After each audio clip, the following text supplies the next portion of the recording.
This presentation is delivered by the Stanford Center for Professional Development.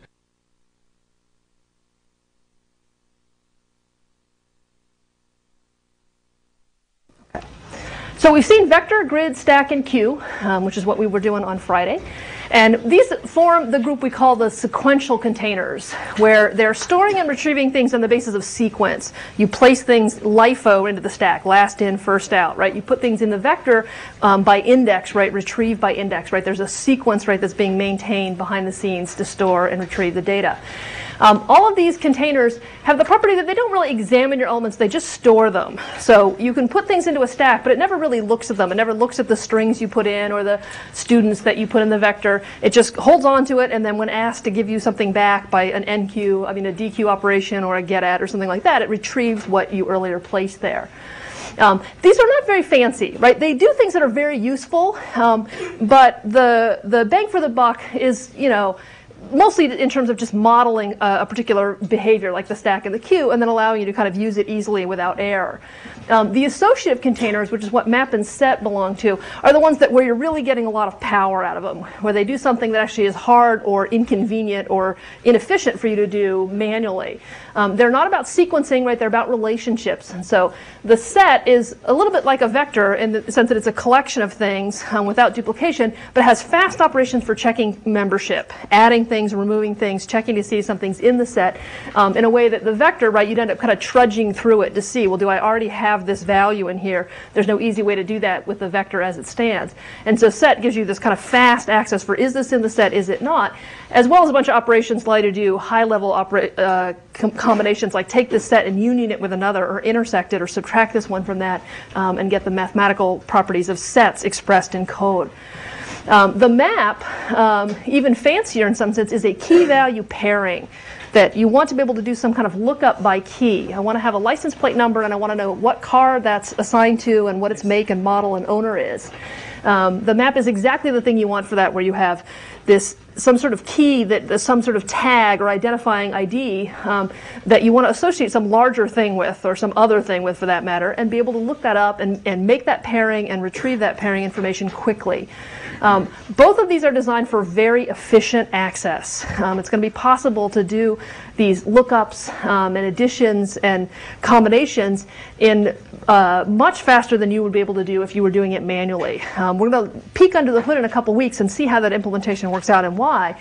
But for now, what's pretty cool as a client is you just get to do neat things with it. Stick stuff into it, check things, build things on top of it, taking advantage of all the power that's there through the kind of simple interface without having to learn what the crazy internals behind it are is not something we have to worry about in the first pass. So we'll talk about map. As I said, it's a collection of key-value pairs, sort of modeling a dictionary, right? A word and its definition. It could be that it's the student ID and it's their transcript. It could be that it's an index, which tells you what a word and what pages it appears in this text. So there's a key, there's a value. You have operations that once you create a map where you can add a new pair, so you add a key and a value together and stick them in there. If you attempt to add a different value for an existing key, it will actually overwrite. So at any given time, there's exactly one value associated with per key. You can access the elements that you stored earlier, saying, I've got a key, give me the associated value. I can check to see whether a key is contained in the map, just if I want to know, is there some entry already there? And a couple of the fancy features we'll get to in a second, it has some shorthand operators and some access that allow you browsing. So some examples of things that maps are really good for. So map turns out to be just ubiquitous across computer science problem solving. You probably saw the hash map, right, in your 106A class, right?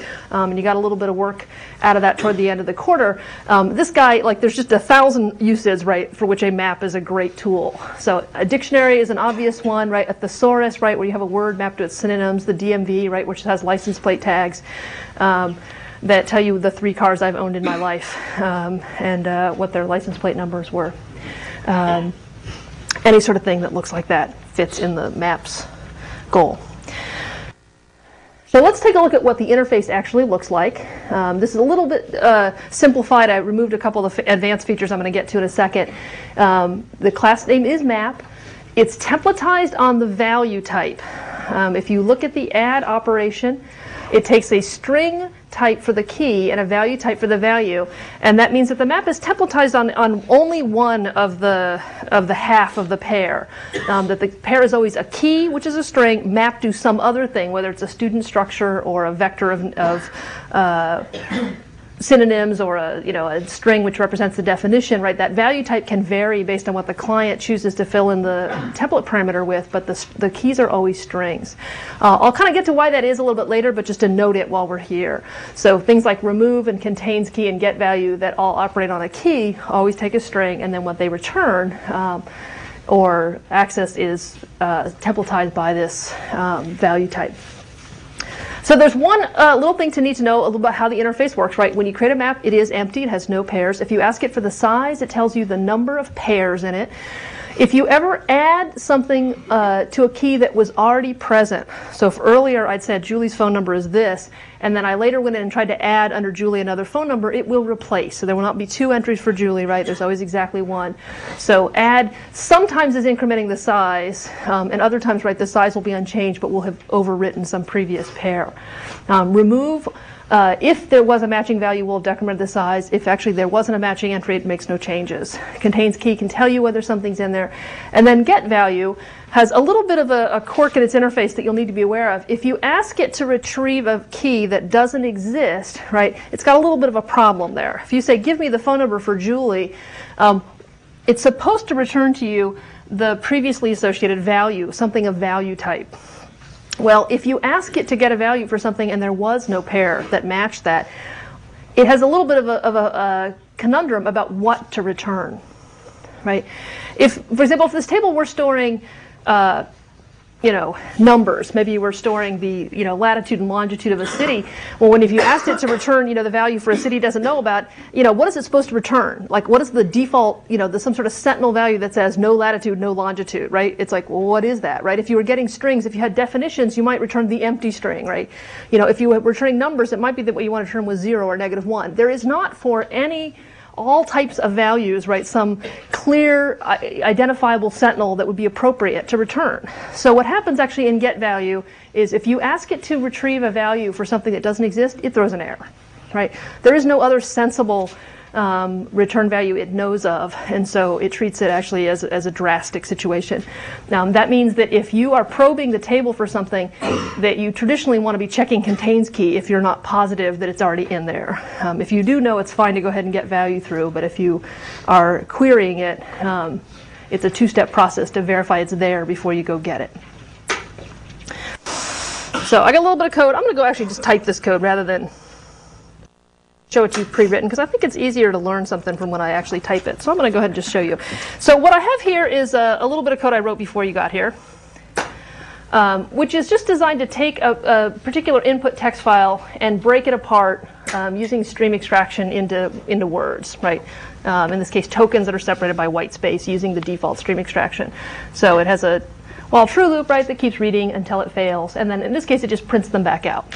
What I'm going to do is I'm actually going to gather those words and I'm going to put them into a map. So this will be my plan. So let's build a map that's going to map words to counts. So the number of times a word occurs in the document, right, will be stored under that key. So the first time I see the, I'll put a 1 in. The next time I see a the, I'll update that 1 to a 2. And so on. And when I'm done, I should have a complete table of all the words that occurred in the document with the counts of the number of times they occurred. So let me go ahead and I'm going to pass it up here by reference so I can fill it in with something. And then what I'm going to do here, I'm going to say if m contains key word. So this means that there was an existing entry. I'm going to add to it under the word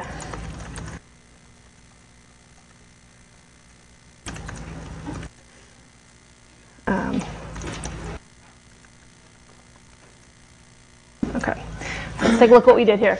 If it was already there, then I'm going to get the value that was previously stored underneath it, add 1 to it, and then stick it back into the table. So that add is going to overwrite the previous value. If it was 4, it's going to retrieve the 4, add 1 to it, and then overwrite it with a 5.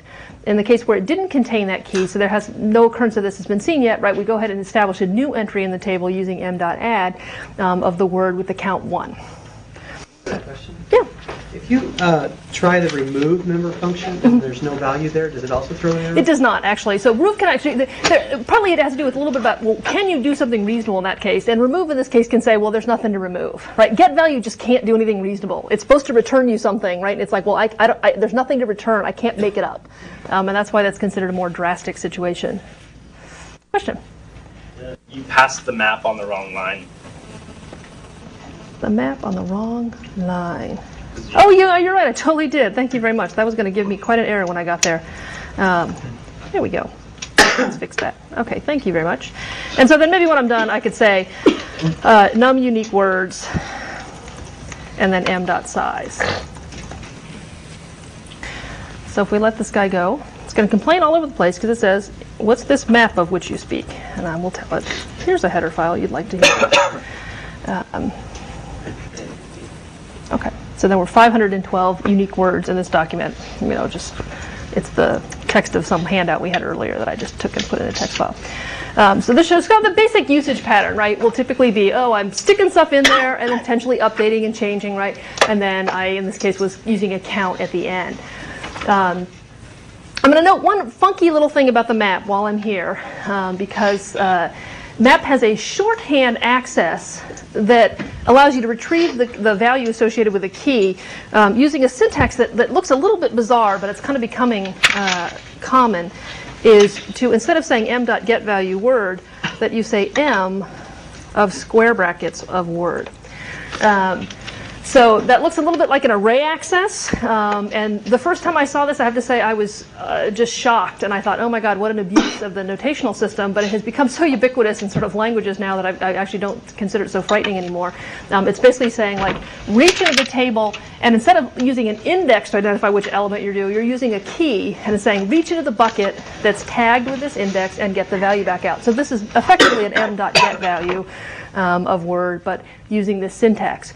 There's something, though, that's a little bit wacky about this syntax, though, is it's not exactly equivalent to get value in that it doesn't mind if you try to access something that doesn't exist. And what it will do is its strategy is if you access a word, m of subword where this is not an existing key, it will create a pair. It will tag it with the key you asked for, and then it will kind of leave the associated value as to whatever the default value for that type is. So in this case, it's almost like you just declared an int variable on the stack. What do you get? Turns out you'll get garbage, right? You'll get kind of an uninitialized number, which is of very little value. But the side effect of then having set this pair up was that then we could immediately go in and write on top of it and make the assignment into the 1. And so whatever junk contents were there were only temporary, and then I immediately overwrote it with that. And in effect, that also means I can do things like this, right? Where I do m word plus equals 1. And now I'm using it kind of both for the add and the get value part. So the m bracket form kind of handles both the things you think of as being add, adding something into there, overwriting or adding a new value, as well as just retrieving it, right, when you want to read it like a get value. So you'll see both of these used, right, but they do have a little bit of a quirky behavior that's different, that using the get value right without an existing key, right, throws an error. Using it this way actually kind of sets up an empty error. That the assumption is that you're using it in this context where you're trying to immediately create it and overwrite it. Question? Does the case not matter for maps? Meaning, does it, if it's... So case does matter. So if I had the word, capital T, the, and lowercase the, those are different words. So it really does, basically what you think of as string equals, right, comparisons at the base level. If I wanted it to be case insensitive, then I would need to actually go out of my way to convert the keys to uniform case to guarantee that they would match other forms of the word. Okay. So let me go back and... That's a little bit of code there. So let me just review a little bit about where we're at, right? That the shorthand operator that we have. I said I would explain, well, why is it the keys, right, have to be string type? That if we're trying really hard to build these general purpose containers, it seems like it'd be extra convenient if actually we could say, well, the key is an integer and the mapping is, maybe these are numbers, student ID numbers, and it's a student's record that's there. Why does it have to be string type? Well, it turns out, right, that it really does use the known structure of strings to store them efficiently. So it's capitalizing on certain properties that strings and strings only have to decide how to store those things so that it can actually do this very fast lookup. That does not generally apply to other types of things. That I couldn't say the key is a student structure and you have to match student structures. It's like there's not easy, efficient ways to match any kind of value type, but there are certain things you can do with strings and strings only that it's capitalizing on. So in the case where you have something you're trying to use a key that isn't already in a string type, the kind of recommended way to get around that is, well, you have to figure out a way to convert it to a string. So if you have an int, the student ID number that you want to use, or a phone number, something like that, well, you just convert it into string form. So you take the integer, you make it into a string. You take if you have like a first name and a last name and you want to use them both, well, then you concatenate them together and use that string as the key. Just ways of building a string out of what you have. It's a little bit of a hack, but solves the problem without too much trouble in most situations. The other question that comes up is, well, what if I have more than one value for key? The thesaurus example I gave earlier. The key is the word. The thing I want to map it to is the synonyms, that list of the words. If I did add of word with its synonym, right, each subsequent synonym would just replace any previous pairing I'd put in, right? If what I really want is a one-to-many relationship, one word, many options, then what I can do is just use vector as the value. So build a map containing vectors containing strings. So I'll get a nested template out of that. And then when I want to add a new synonym to the map, it's a matter of pulling out the existing map that's there and adding it to the end of that vector. So it actually is kind of a two-step add to get it into the vector and get that vector into the table. So the last thing that's missing is one that I'll go back to my code and we can do together, is once I've put the information in the table, I hope you believe me that I can get it back fast. I can check to see if there's an existing entry and do the lookup by key, put new entries in, replace it, overwrite, all of that, right, in the interface so far seems just fine. But let's say I just wanted to see that whole table. I want to print my class list. I want to see the thesaurus or the dictionary just spewed out, or just actually walk through it and look for new words. As it stands, right, the interface doesn't give you that access, right? They're not indexed, right? They're not in there under slot 0, slot 1, or slot 2. It's not like a stack or a queue where you can just dequeue them back out to see all the things you put in there. They kind of go in, and so far it's the Roach Motel. You can put them in, and if you know who you're looking for, you can get them back. But there's no way to kind of scan the contents. What we're going to see is that map provides access to all the elements using a tool called an iterator. This is the same tool that Java uses, so if you've seen that, you're already ahead of the game, where you would like to see the entries that are in it. Rather than giving you a whole vector or some other kind of random access version of it, it provides you with the little intermediary. In this case, this class is called iterator. You create an iterator on the class. Here, let me just go write the code. It's better to see that. So if I got here and I said I want to see what they are, that what I do is I create an iterator. The map's iterator name is a little bit wacky. So there are iterators on both the map and the set, and to distinguish them, because they're similar but not exactly the same thing, the iterator type is actually declared within the map class itself. So it's actually map of the type in angle brackets, : iterator is the name of the iterator for an iterator that walks over a map containing integers. We get one of those from the map by asking for it with the iterator member function. So that sets you up an iterator that's positioned to kind of work its way through it. The map iterator makes no guarantee about what order it will visit them in, but it will visit them all. It uses a syntax that looks like this. And I say iter.hasNext. Are there more things to retrieve? So the iterator is kind of keeping track of where we are as we're working our way through the map. If there are more keys we haven't yet visited, haven't yet retrieved from the iterator, it will return true, in which case the call to iter.next will retrieve the next key to be visited and then advance the iter. So it will have moved past that and kind of moved that to the already visited side, and now it'll continue to work on the things that are unvisited. So as I keep doing that, right, iter.next is both retrieving it and advancing it. So you typically want to call that once inside the loop to get the value, and then check that hasNext again to see whether there's more and keep going. It gives you just the key. It doesn't give you the pair. The pair is just an easy call away, though. So I can say key equals, and then m of key.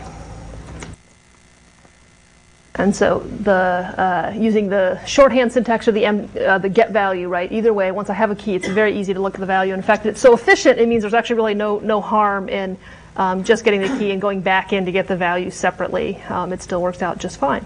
So when I do this, this should actually iterate through, show me every entry in the vector or in the map, and the count for it.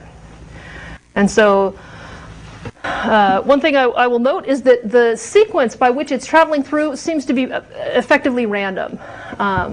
You see my, reasonable, experienced, few, following, somewhere, using, the numbers 1, 4, 2, you know. So there is no pattern, there's no rhyme or reason.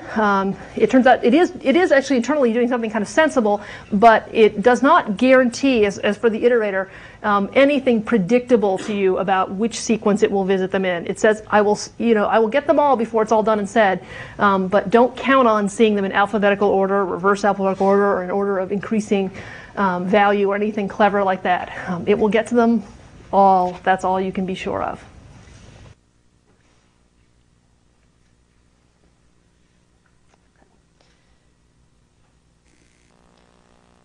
So that is the same code that's up here. Question?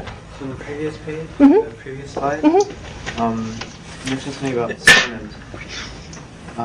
Finding the word with the largest number of synonyms, you would have to use a vector for that? Yeah, so if I had, a one-to-many in that case, and maybe it was synonym to vector of strings, right, then I could use the iterator to go through and say, well, how big is this vector compared to the other vectors I've seen so far? So I'd keep track of, let's say, the max so far. So you'd run an iterator that, like, for example, let's just say I wanted to find the most frequent word. That's about the same operation. Let me come back over here.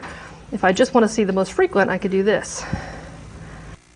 I could say string max, right? And I'll say int max count equals 0. So the max is empty here. When I get this thing, I say if m of key is greater than my max count, then I want my max to be the key and my max count to be m of the key. So I've started right with no assumptions about what the max is, right?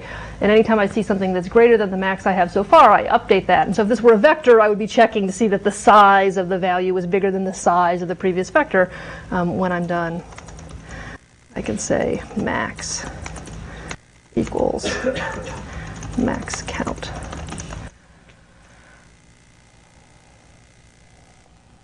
And so it turns out the most common word in there, what a surprise, right, shows up 42 times.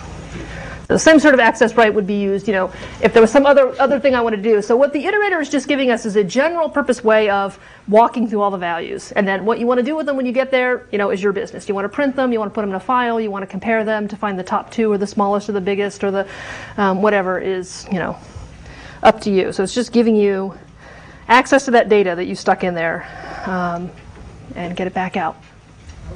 What is iter.next?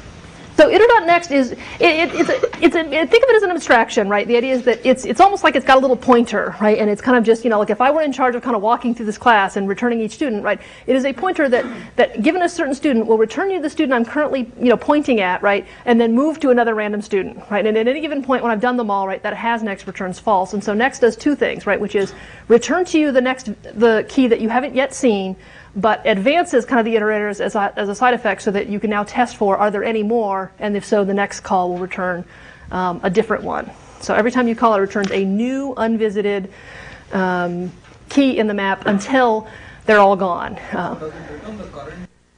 Key value or the next one? Well, it returns the next one in the iteration. So it's almost like you can imagine that it's almost like a caret that's between characters at any given point, right? It will return the next character, but if you call it again, it will return a new one. So it never returns the same value unless there was the same thing being iterated over. So it advances and returns in one step. That is key. There are some iterators that don't have that design. They tend to return the current one and then you side effect, right? The STL iterators, for example. And this one is kind of more of a Java-style iterator. It does both. So if you needed to use the value a couple times in there, you'd probably store it in a local variable and then use it throughout that thing, and then only call iter.next once in each loop.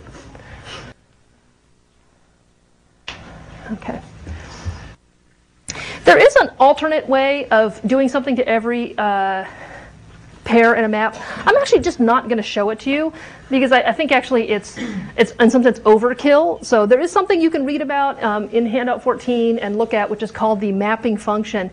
I'm going to actually just skip it because I think it actually just it confuses the issue more than it helps. When you know how to do iteration, it's a great way to get access to all things in a map. And since the other function actually I think is just a more complicated way to get at the same functionality, I won't bore you with it.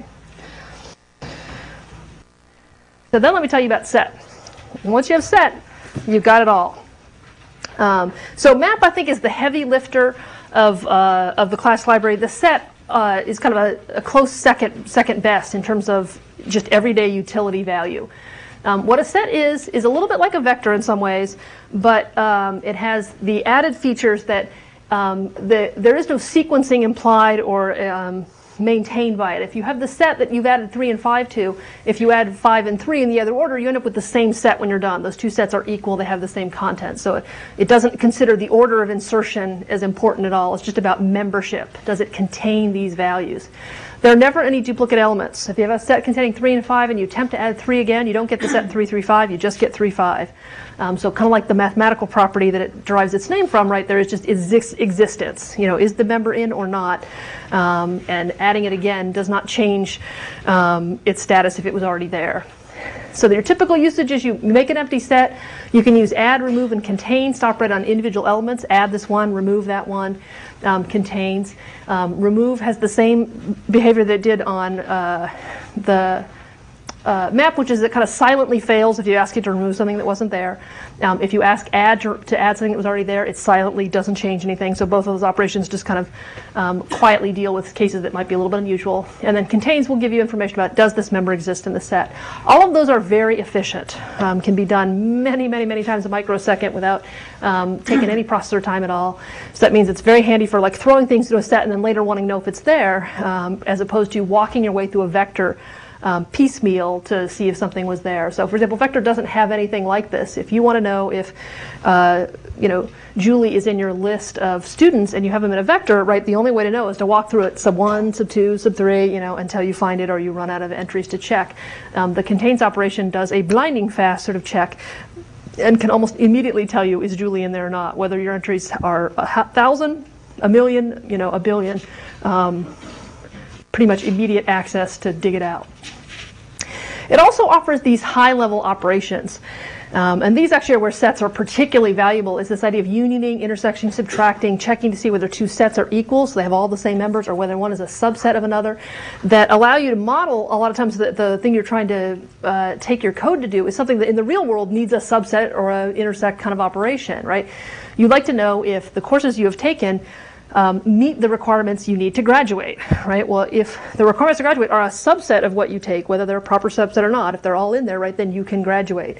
If you want to know if you and I, right, are taking any classes together or have any requirements left that we both need to do, we can take the requirements, subtract what we have, see what's left, intersect that, right, to find out what we have left to see if there's any classes we could take together and both satisfy requirements. Any kind of compound Boolean queries, like when you're trying to do searches on an index, you want to see pages that have this word and this word or that word and not that word, are very easily modeled in terms of sets. If you have this set that have A and the set that have B, if you intersect them, it will tell you about which things have both. If you want to see the or, you can use the union and find out which things have either. Sometimes you just use sets simply for this idea of coalescing duplicates. If I just wanted to see the set of words that were in my file, and I don't care about how many times the word occurs, right, I could just dump them all into a set, and then when I'm done, I will know what the 512 unique words are, and I will have not had to chase down, did I already have a copy of that word, because the set's add just automatically coalesces with any existing entry that matches. So let me show you its interface. This is probably the biggest of all our classes in terms of number of member functions there and features of them. I'm not going to talk about the constructor just yet because it has something scary in it, right, that we're going to come back to, which is a little bit fancy in terms of how it works. But there's a default argument over there, just so I'll note that. So that means that actually if you don't specify, in some situations the set doesn't need that argument and can kind of figure out for itself what to do. So we can create a set, right, we can ask for the size is empty, just checking to see if the size is 0. The things that operate on a single element here, adding, removing, containing. And then ones that operate on the set as a whole, comparing it to another set. That set there is one of the few places where you're allowed to use the name set without the qualification. That's because we're in the template. And in this situation, this set without qualification is assumed to be whatever set is currently being built. So if I have a set of int, the equals method for set of int expects another set of int as the argument. Same for is, subset, and union, and intersect. So it actually kind of matches it out correctly all the way through, so that you can only union sets of integers with other sets of integers. That should make sense to you. And these operations, right, return the Boolean, these guys actually destructively modify the receiver. So you have a set that you're messaging with the union with. You give it another set, it will join it into the receiver sets. The receiver set will be enlarged by whatever new members are contributed by the other set. Intersect could potentially shrink this set down to just those elements that are in common with this other one. And then subtract takes all the elements that are in there that are present in here and removes them. So you can think of those as just modeling what the mathematical formulation for those operations are. It also uses an iterator. Like the map, once you stick them in there, right, they're not indexed, they're not by number, there's no way to say give me the nth element, they're not, there's no sequencing to them, so you use an iterator if you want to walk through a set and see what's in there. So let me write you a little set code. Any questions about its basic interface? Yeah. Why would somebody use a vector over a set? So sometimes you actually do care about ordering, right? Or you do want duplicates, right? You might have, a bunch of names where maybe some are going to have the same names. Or the ordering really is that you want to know who's in what room in a dorm. You might be using the index to say it's in room 100. That's at what's indexed. So definitely where you care about that index, right? And where you also want that random access. That I know a particular number and I want to see what's in that box. There really isn't that same feature in a set. Like there's no way to get you the nth member. Or so if you just wanted to pick a random member out of a set, right? The only way to do it would be to open up the iterator and take a random number of steps forward, right? Whereas in a vector, you can say, well, just pick from 0 to n minus 1. So there are definitely things that vector can do that set doesn't. And it just depends on the task to which you have. Do you need duplicates, right? You're definitely stuck with vector. Do you care about that random access? Do you use the index in some interesting way? Do you care about recording the sequence, like knowing who was first or last that you added? Set doesn't track those things in the same way. So let me write a little code that uses a set. And let's write this. I'm going to write something that tests the random number iterator. Every time I do this, it alarms me. But I think it's good to know. I'm going to keep a list of the numbers I've seen. And I'm going to write a for loop that then, I don't know, let's just run it till we see a duplicate. Okay. I'm going to generate a number between 1 and 100.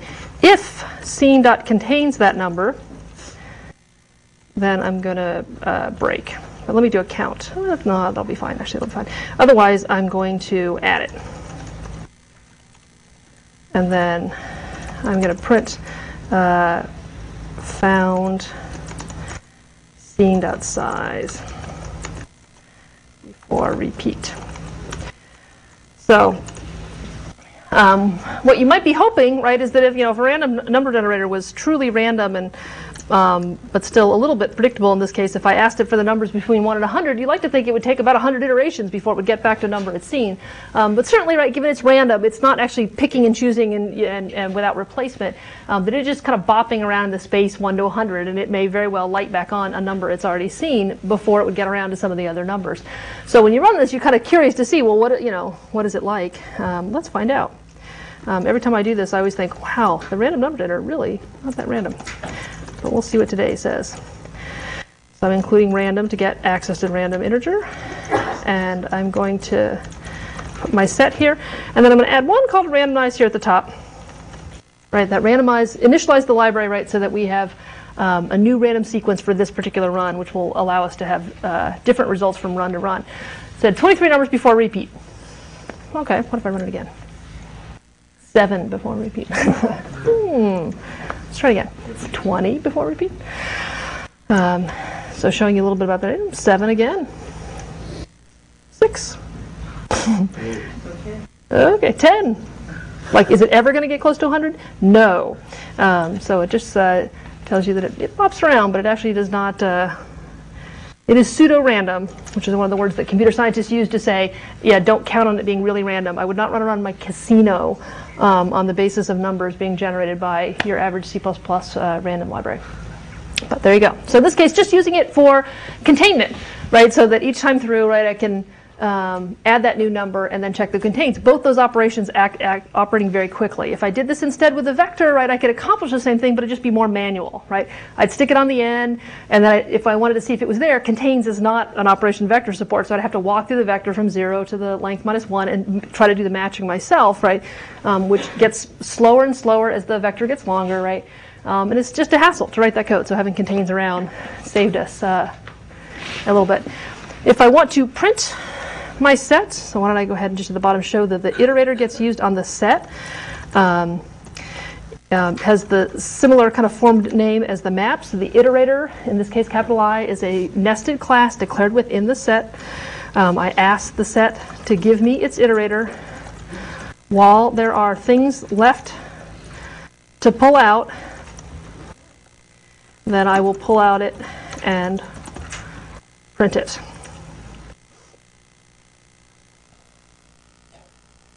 And so there's the sequence, let's say, of 20 or so numbers.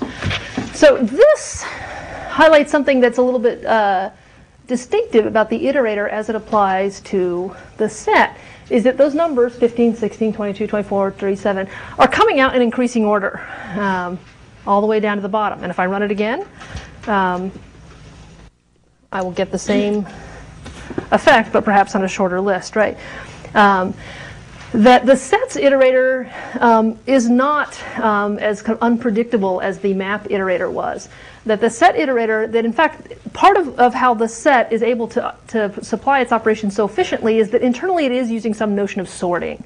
That it is keeping track of kind of things by ordering. In this case, the increasing order is the default strategy for how it lines things up, and that the iterator takes advantage of that. Since it is internally storing it in sorted order, it might as well just use the iterator to walk them in sorted order. That tends to be convenient for somebody who wants to process the set. So as a result, you can count on that, right? That when you're using a set, that the iterator will pull out the values from kind of smallest to largest. So for example, for strings, it would be the lexicographic ordering, that kind of slightly alphabetical thing based on ASCII codes, that it would produce them in numbers. They'll go from smallest to largest. As a convenience, and it happens to be kind of nice for just browsing it in alphabetical order is often something that's handy to be able to do. Okay. You head back over here. And so, code we just wrote, right, printing the set, right, doing the random test. I can apparently reproduce my own code on demand. And then here shows a little bit of some of the fancier features you can start doing once you have kind of sets in play. So if I were keeping track of, for the friends that I know, right, who they consider to be their friends and who they consider to be their enemies. Of course, those are very small lists, I'm sure, for you indeed. But if I were putting together a party, what I might want to do is say, well, let's invite everybody you're friends with and everybody I'm friends with, but then let's make sure we don't invite anybody that one of us doesn't like, right, that's on our enemy list, right? And so by starting with a copy of the friends that one has, unioning that with the two's friends. Right now I've got the enlarged set, which includes, and so note that I did a set string result equals 1 friends. That actually does a complete deep copy. So the map and the set, just like our other containers, know how to copy themselves and produce new things. So I got a new set that was initialized to the contents of 1's friends. I took that set and destructively modified it to add 2's friends. So now the result has an enlarged circle of that. And then I'm further destructively modifying it to remove anyone who was on my enemy list and your enemy list, to get us down to kind of that happy set of folks that we both like, or either of us likes and neither of us dislikes, to do that. And so things that you can imagine if you had to do this with vectors, right, would start to get pretty ugly, right? Walking down your list and my list to see who's matching, to see who you have, I don't, right? To make sure that everybody got one and only one invitation, right? The set is automatically handing all the coalescing of duplicates for us, and then allowing you this kind of high-level expression of your actions is very powerful, right? That at the end, what you're trying to model is this kind of rearrangement, then being able to say union, subtract, intersect, really helps the clarity of your code. Somebody can just read it and say, oh, I see what they're doing here, right? Doing set operations to get to where we want to be. Question? What if 1 and 2 are the same enemies, and so when you subtract one's enemies, and you and then you try to subtract it again with 2, and it's not there?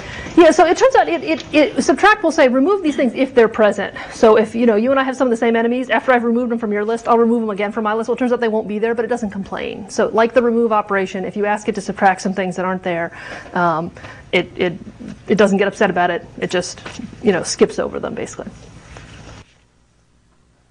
Okay. So set though is a little bit more quirky than the others in one kind of peculiar way. And so I'm going to kind of foreshadow this, and we're going to actually do more serious work on this on Friday, is that the other containers kind of store and retrieve things. They're putting them in buckets or in slabs or boxes and whatever and returning them back to you. But set is actually really has a much more intimate relationship with the data that it's storing. That it really is examining the things that you give it to make sure, for example, that any existing copy, right, is coalesced with this one, that when you ask it to go find something, it has to do some kind of matching operation to say, well, do I have something that looks like this? It's doing this sorting, as I said. Internally, it's keeping them ordered. Well, it needs to know something about how to do that ordering, what it means for 2 elements to be the same, what it means for one element to precede another or follow another in some ordering. Okay, but set is written as a template. Right, set takes any kind of elem type thing. How is it you compare 2 things generically? That actually is not an easy problem, right? I'll show you a little bit about this code, and then we'll talk about this on Friday more, is that one way you could do it is you could assume that, well, if I take the 2 elements, I could just use equals equals and less than. If I just plug them into the built-in operators and say, tell me, are they equal? What does equal equal say? Is one of them less than the other? Tell me that, right? Using the built-in operators will work for some types of things you would store. It'll work for ints. It'll work for doubles. It'll work for characters. So all the primitive types, right, have relational operator behavior. Even things like string, which is a sort of fancier type, also has behavior for equals equals and less than. But you start throwing things like student structures into a set, and I say, take 2 students and say if they're equal equal, we're going to run into some trouble. So I'll show you that error message, and we'll talk more about what we can do about it when I see you again on Friday. If you have something you need to talk to me about, now would be a good time before I run away. So if you wanted to see me today in office hours.